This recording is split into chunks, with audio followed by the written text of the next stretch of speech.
Her arm has been removed, trying to make it look as if this has been done in a private setting.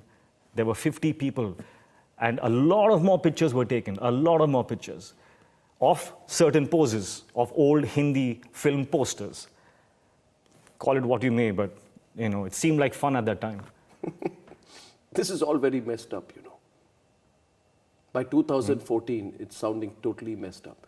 You've received threats, you're being blackmailed, you're being told that you're going to be scarred for life, you're not responding. My only question to you repeatedly is, what doesn't add up is that either you're very empathetic, either you're very understanding, but you actually don't even consider her to be a villain. You are fighting in your own mind an imaginary imposter or an imposter rather than Kangana. Yeah, well, I've learned my mistakes. 2015, Hrithik, is when the entire media goes ballistic about your relationship with Kangana. It's now taking on a different dimension. Tell me about 2015.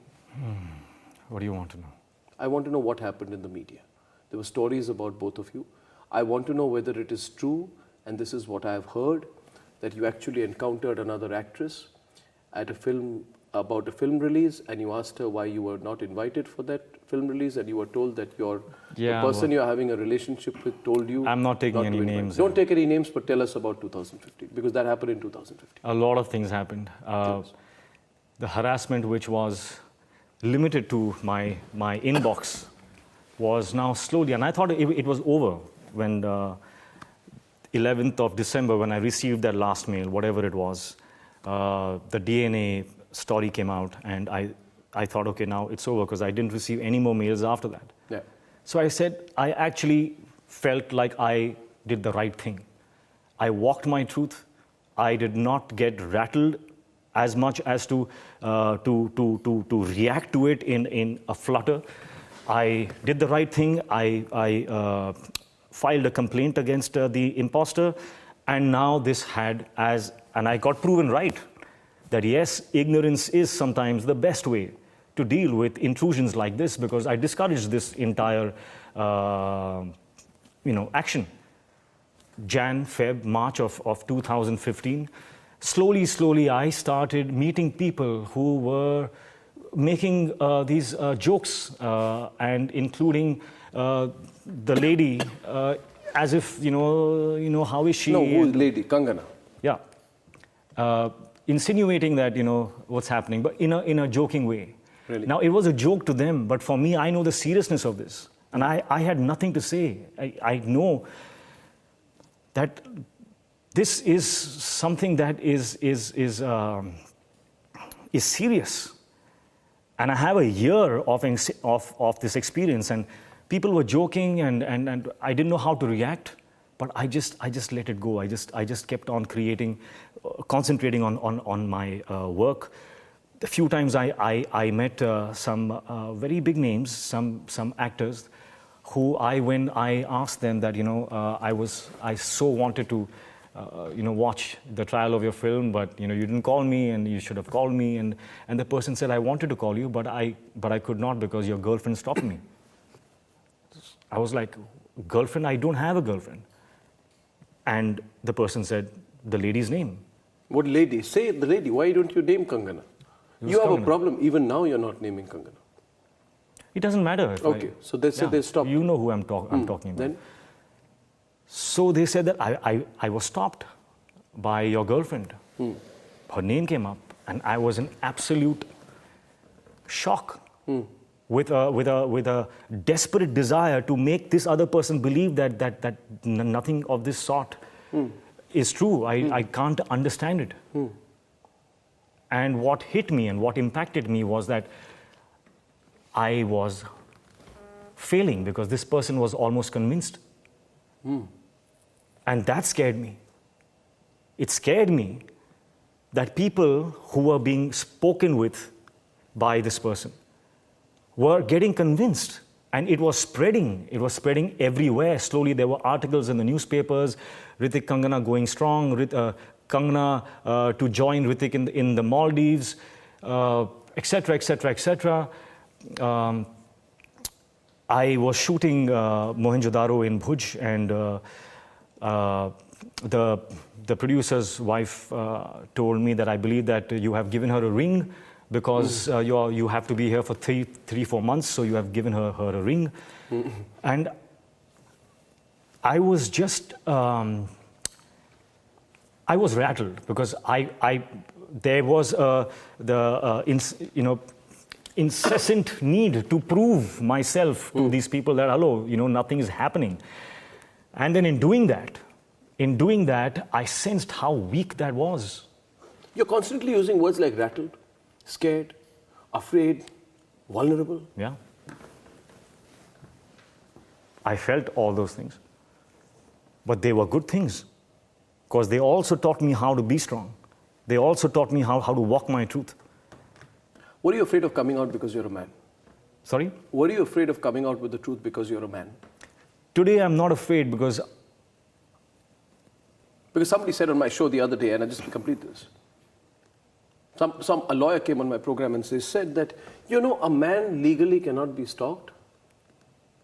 I don't know the full substance to this legally. There is no law. Were you afraid of coming out because you felt that people would judge you as a man and someone else as a woman, and there's a certain one-sided narrative? The moment when I used to talk to people, I could see myself. There was a desperation in my state to try and explain to them, and that state is not a graceful state. It's not strength. It is weakness. When your sense of your own identity is dependent on somebody else's perception, and I was falling for that. I was succumbing. So you were afraid of being judged. I was afraid, and then I just had to stop. I said, I'm going to stop this. I am not going to try and convince this person or that person. And people have, for no fault of theirs, they have judged me. They have made remarks on me. I've had to sit with my children and explain to them if they're getting teased in school. I've had to go through all of that, but I'm not the victim. I do not want to sit here and give you an impression about what I went through and how hard it was. I love that it was hard because I learned some amazing things through my journey. And those are the things that I will teach my kids. All of 2015 this happened. So by now you are Mr. Kangana Ranaut, if I can put it. I'm being lighthearted about it. That's the perception that's gone on in 2015. Yeah. Then in 2016, you file a police complaint. Take me through the chronology of what happened. What was that breakout point where you filed a police complaint for the first time in 2016? Yes, and you this is an on important... all this compounded information and material at that point. This is an important question because I've heard some strange questions that, why did he react to silly X? And if he reacts to silly X, that means he's proved that that the relationship was there, because he's proved that he is the X because he's reacted to it. No, in the specific question here is, which... No, this is a question I've heard that's going around. I just want to clarify that. Sure. Sure. If you call me an abusive word and I protest, does that mean that I'm accepting that I am what you're calling me? How does it make sense? Anyways, the silly X was the first time that this harassment went public. First, it was the harassment was in my inbox. I could deal with that. I can deal with that. It's all about focus. I've learned through my life how to focus on the better and the beautiful things in life. I can deal with that. Then the people around me started talking. I got desperate. I stopped. I didn't like that state of, my state wasn't a strong state, and I said, I'm going to stop, let them judge. It's fine. I'm going to walk my truth, and I will continue to create. I could handle that. Then it went into the public. The harassment became public. And in saying silly X, not only did the person make it a fact that, oh, there was a relationship because she's saying it, or why would she say it? She named you? My name was in the question. My name was in the question. So she was responding for the first time to you. That Hrithik Roshan has ousted you from a film called Ashiki 3, which was non-existent. And what do you have to say about that? To that, she said something to the tune of, I don't know why these silly exes do such things. I have moved on, he should move on as well. So she not only made it a fact that we had a relationship, but she also made me into that small-minded boyfriend who cannot let go and is trying to, get back at his girlfriend. Yeah. And she's the dignified one who's moving on. I saw all of this, and I remember I had a fractured foot at that time. I'm a very physical, restless person. And I was restricted to my bed, and I'm seeing all of this. Everything stacked up. You have to understand, I've had 2 years behind that silly ex comment. Yes, I've of had course. 2 years of a journey Yeah. behind that. And I thought I have to do something about this. That is when I tried to reach out through my manager. I tried, my managers even tried to call up Rangoli. She picked up the phone and she disconnected it when she realized who it was. It was somebody from my team. I tried all that. I tried to speak to people who knew her. Could you get some access to her? I even called up Sajid Nadiadwala. I took some time. I sent my manager there, etc., etc. I said nothing was working. And I said this, by looking at the evidence of this, one day this is going to explode on me. I had that instinct. And I